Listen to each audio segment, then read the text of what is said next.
سلام. اگه بخوایم خیاطی رو تازه شروع کنیم و مثلا کلاس نازک دوزی بریم، تا همون اوایل کار، اوایل کلاس به ما رسم الگوی اساس دامن. ما میخوایم الگوی اساس دامن رو با استفاده از متد مولر رسم کنیم. فرض میکنیم یه فردی داریم که دور پاسنش هست 84، دور کمرش هست 60 و قد دامنش هست 55 تا زانوهاش میاد.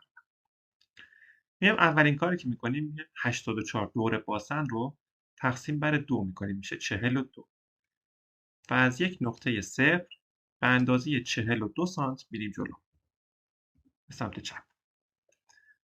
حالا به اندازه بلندی باسن از نقطه صفر، این نقطه صفر فرض کنیم، از نقطه صفر به اندازه بلندی باسن میایم پایین.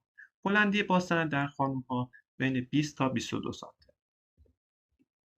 ما 20 سانت اومدیم پایین و از همین نقطه‌ای که به دست اومدن به سمت چپ بنیان کنیم و همون 42 سانت رو میریم جلو. من یه 21 سانت می‌زنم، دوباره یه 21 سانت میشم که میشه 42. حالا از این نقطه که به دست اومده، از این نقطه هم به اندازه قد دامن منهای اون 20-22 سانتی که واسه بلندی باسن گرفتیم میان پایین. یعنی ما 55 گرفتیم، 20 سانت بلندی باسن گرفتیم، میشه 35 سانت هم از اینجا میاد پایین. یعنی کل این خط شد 55 سانت. دیگه بخوای حساب کنی شد 55 سانت. حالا از این نقطه هم که انتهای کارمونه به سمت چپ بنیان کنیم و دوباره همون 42 سانت رو میریم جلو. انتهای کارمونم به هم دیگه وصل. این خط بالایی رو تقسیم بر 2 میکنیم و یک خط به سمت پایین میکشیم. عمود میکنیم. حالا میخوایم پنس بدیم به کمر. چرا؟ چون دور کمر ما این الگو رو بر اساس 1/2 بدن کشیدیم. یعنی ما 1/2 همیشه تو الگو 1/2 میکشیم. حالا یعنی دور باسن رو ما تقسیم بر 2 کردیم و همش دور باسن، ولی دور کمر ما کمتر از دور باسن ماست. پس بعد دور کمر ما کمتر بشه. اگه بخوایم عناوین یاد بگیریم، این خط وسط جلوه، این خط پهلوه، این خط وسط پشت. این اولین خط وسط پشت. خط وسط پشت یا همون سنتر بک یا سی بی میگن، خط وسط جلو رو میگن سی اف یا سنتر فرانت. حالا میگم چیکار میکنیم؟ میگیم 84 دور باسنمونه. منهای 60 میشه 24. یعنی ما 24 سانت اینجا توی کمرمون اضافه داریم. توی کلش. یعنی تو کل الگو. چون 1/2 داریم میکشیم 24 رو تقسیم بر 2 میکنیم میشه 12. یعنی تو 1/2 ما 12 سانت اضافه داریم. میخوایم 12 سانت رو کم کنیم از این به اصطلاح خط کمر. چجوری کم کنیم؟ میریم تو سایت savingbest.ir. وقتی رفتیم انواع الگوها رو میزنیم. انواع الگوها که قسمت داره به اسم جدول پنس‌های دامن. جدول پنس‌های دامنی بزنیم یه همچین جدولی رو بهتون نشون میده. تو اینجا بهتون میگه که پنس پهلو بیشتر از پنس پشت باید باشه و بیشتر از پنس جلو باشه.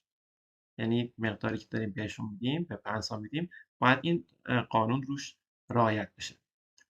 میگه اینجا میگه اگه اختلافشون 12 شد، پنس جلو رو 2 بگیر، پنس پشت رو 3 بگیر و پنس پهلو رو 7 بگیر. خب پس ما شد برای پنس پشتمون 3 میگیریم، پنس پهلومون رو 7 باید بگیریم و پنس جلومون رو 2 باید بگیریم. یعنی این قسمت الگوی جلوه و این قسمت الگوی پشته. ما همیشه تو مولر سمت راست الگوی پشت رو میکشیم و سمت چپ الگوی جلو رو میکشیم. اما پنسا رو چجوری بدیم؟ پنسا رو میگیم خب میخوایم 7 سانت بدیم به پهلوها. تو خط پهلو میخوایم 7 سانت بهش ازش کم کنیم. میایم 3.5 سانت به سمت راست میریم از این نقطه و 3.5 سانت هم به سمت چپ. نقاطی رو که به دست آوردیم و به این نقطه محل تلاقی وصل میکنیم. محل تلاقی خط کمر با این خطی که واسه وسط کشیم. خط باسم.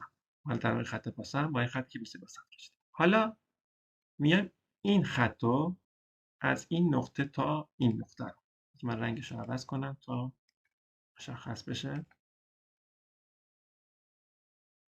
میایم این خط رو تقسیم بر 2 میکنیم و از این نقطه 12 سانت میایم پایین. میخوام پنس قسمت پشت رو بکشم. 12 سانت میام پایین. پشت باید 3 سانت بهش پنس بدیم. حالا از این نقطه به اندازه 1.5 سانت میام سمت راست و 1.5 سانت هم میرم سمت چپ.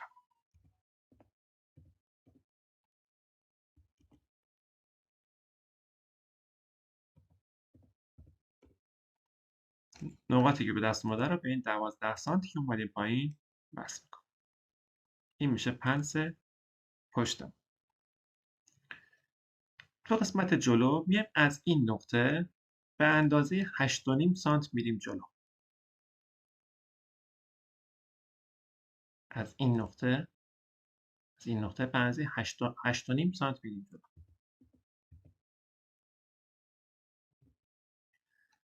اینجا 12 سانت اومدیم پایین، این بر 10 سانت میایم پایین. تو قسمت جلو پنسامون ارتفاعش کمتر.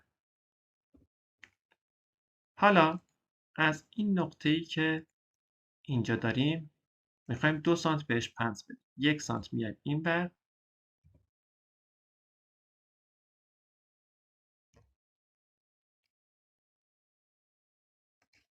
1 سانت میایم این بر و 1 سانت هم میریم سمت چپ و این نقاط رو به اینجا وصل میکنیم. یعنی چیکار کردیم؟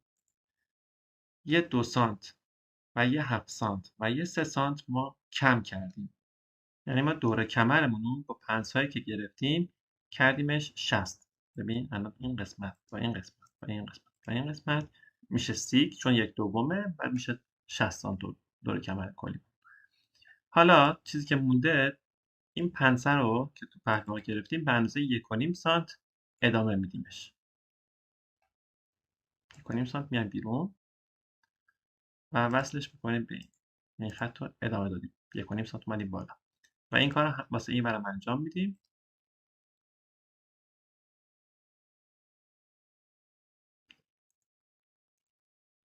نقاطی که به دست اومده رو به صورت هلال به این گوشه وصل.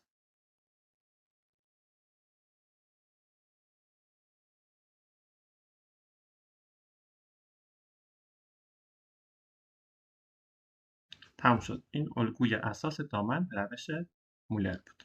خسته نباشید.